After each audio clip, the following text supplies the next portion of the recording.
আসসালামু আলাইকুম। আমি ফাতেমা আরিফ, সাভার আশুলিয়া থেকে। আজকে আমি আপনাদের বাটা মাছ টমেটো দা ভুনা করে দেখাবো। আর বাটা মাছ টমেটো দা এইভাবে ভুনা করলে খেতে আর কোনো তরকারি লাগবে না। এক বাটা মাছ দিয়ে আপনারা খেয়ে ফেলতে পারবেন। আমি সাথে কিন্তু একটা আলুও দিব। আলু টমেটো দিয়ে বাটা মাছ গামাখা গামাখা ঝোল করে দেখাবো। আর এর জন্য আমি কড়াইতে তেল দিয়ে দিলাম। আর আমি এই কড়াইতে রান্না করতেছি। এই কড়াইতে অনেকগুলো মাছ দেওয়া যায় আর বাছতে অনেক সুন্দর হয়। এর জন্য আমি আজকে এই কড়াইতে মাছগুলো রান্না করব। এই কড়াইতেই তরকারিটাও রান্না কমপ্লিট করব। আমি এই মাছগুলো দিয়ে দিতেছি।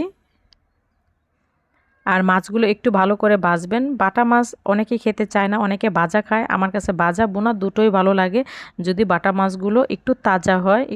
কিন্তু বাটা মাছ কেনার সময় একটু খেয়াল করে দেখবেন, দেখতে কিন্তু তাজাই লাগে, কিন্তু কুটার সময় দেখা যায় বাটা মাছগুলো নরম হয়ে যায়। তখন ওই মাছগুলো আসলে কাটা কাটা হয়ে যায় আর খেতেও ভালো লাগে না, এই আর কি। আমার একটা মাছ একটু উল্টানো হয়ে গেছে। আমি আরেকটু তেল দিয়ে দিলাম মাছটা ভুনা করার জন্য। আর এখন আমি কাঁচামরিচ পেঁয়াজ দিয়ে দিতেছি মাছটা রান্না করার জন্য। আর আমি আপনাদের সব সময় বলি, আমি যখন মাছ ভাজি একটু তেল বেশি দেওয়ার চেষ্টা করি। আমি এই তেলেই তরকারিটা রান্না কমপ্লিট করে ফেলি। আর এখন আমার মনে হয়েছে একটু কম হয়েছে, এর জন্য আমি আরেকটু তেল দিয়ে নিলাম।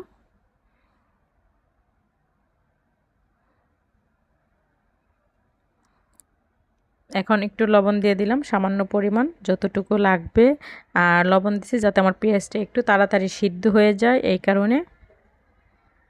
এটা হচ্ছে আদা রসুন জিরে বাটা। আদা রসুন জিরে বাটাটা একটু শুকিয়ে গেছে, কারণ আদা রসুন জিরে বাটাটা বাটিতে ছিল, এর কারণে শুকিয়ে গেছে।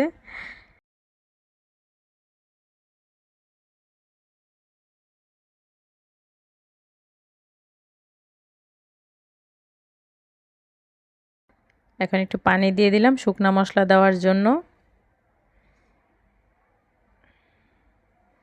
আর এই কড়াইতে রান্না করলে অনেকে বলবেন যে এই কড়াইতে, একটা ইউটিউব চ্যানেলে ভিডিও দেয়, ফেসবুক পেজে ভিডিও যায়, আর আমি এই কড়াইতে রান্না করি। আসলে আমার কাছে এই কড়াইগুলোতেই রান্না করতে বেশি ভালো লাগে। আমি হাফ চামচের কম হলুদ গুঁড়ো দিয়ে দিলাম, আর হাফ চামচ ধনিয়ার গুঁড়ো দিয়ে দিলাম, আর এখানে হাফ চামচ মরিচের গুঁড়ো দিয়ে দিলাম। কারণ কাঁচা মরিচ দিছি, এর জন্য আমি মরিচটা একটু বেশি দেই নাই। আর এই কড়াইয়ের কথা বলতেছি, এই কড়াইতে আমি রান্না করি। আমার কাছে মনে হয় যে এই কড়াইতে রান্না করলে আমার কাছে বেশি ভালো লাগে। দস্তার কড়াইতে আমি ইচ্ছা মতো নাড়া দিতে পারি। আর ফ্রাই প্যানের কড়াই পাতিলে ওগুলো আসলে ঠিক মতো নাড়া দেওয়া যায় না, লাগবে যে লাগে উঠে যাবে।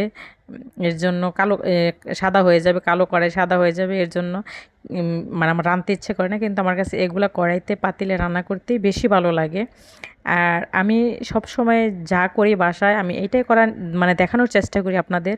আমি আসলে মানে ভিডিও করব দেখে নতুন হাঁড়ি পাতিল এগুলো আমার মানে কিনি নাই বা কিনা হয় নাই, কিন্তু ফ্রাই প্যানের পাতিল আমি রান্না করি। আমার অনেক ফ্রাই প্যানের পাতিল আছে, মানে হঠাৎই রান্না করি, আমার ভালো লাগে না রান্না করতে। তারপরও দেখবেন আমার পাতিলগুলো সাদা সাদা হয়ে গেছে, এ আর কি।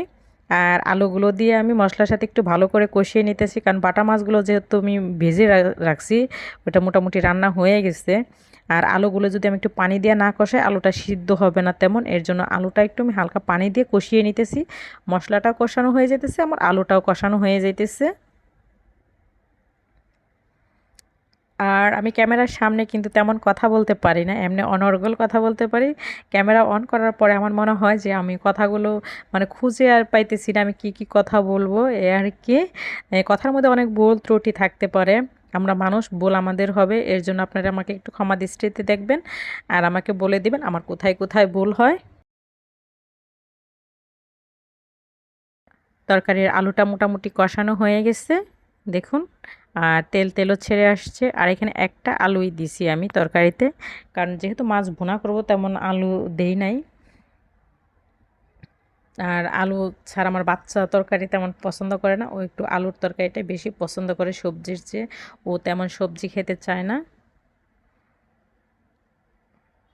এখন আলুর সাথে মানে মাছগুলো একটু ভালো করে মানে কষিয়ে নিতেছি। আমি অফ ক্যামেরায় কিন্তু মাছগুলো একটু হালকা করে কষিয়ে নিছি। এখন আমি একটু পানি দিয়ে দিলাম। আর এই মাছটা আমি ভুনা ভুনা করবো, এর জন্য আমি তেমন পানি দিব না, শুধু মাছের ভিতরে মশলা যাইতে যতটুকু পানি দরকার আমি ওই পরিমাণেই পানি দিয়ে দিতেছি। আর এখন আমি টমেটো কুচি দিয়ে দিতেছি।